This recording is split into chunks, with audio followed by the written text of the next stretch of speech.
Today's quick tip is on how to use YouTube as a video editor.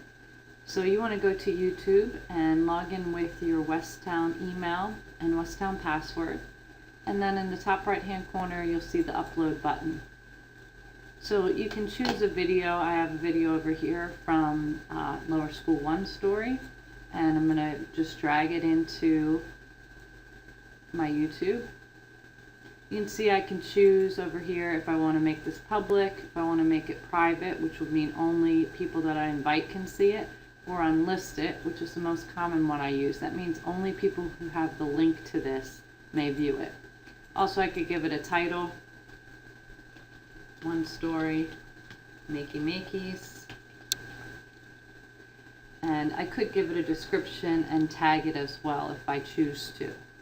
So once it's uploaded, it will be live at this address, which I can copy and paste and send out to people.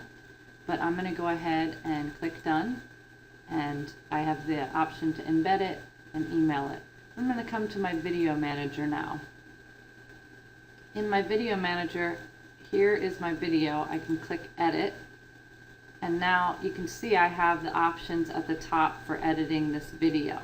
So I can do translations, advanced settings, just in the basic info and settings.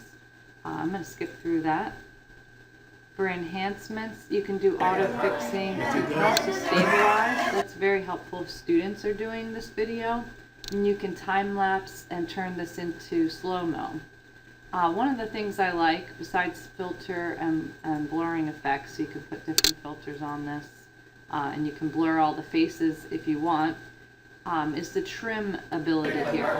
So if I wanted to, let's say, get rid of this section right in the very beginning, I can click on split here, and then I can just delete that section out. So I can get rid of things really easily without having to download and re-upload the video. Okay. I also have the ability to add some music. I have to hit save. So it's important to hit save or else it's going to go back to the original. So I'll go ahead and save this, which apparently might take a while. So I'm going to put this on pause. So the one thing about the editing the clip is then it does take a little while. You can't re-access the video until that editing is done. So it's right now it's getting rid of that part that I deleted.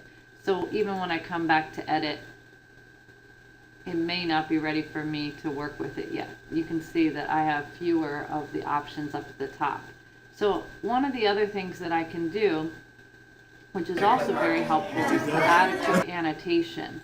So if I want to add an annotation, which most likely I want to put a title at the front of this, I can just quickly write in Makeys.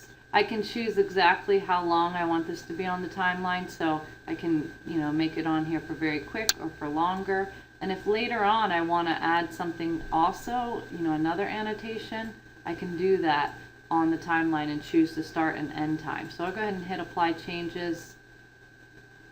If I chose to, I can change the size of the text and the color of the text, and I could add another annotation further down in the timeline. I can do a label, a spotlight, speech bubble, a note, or another title.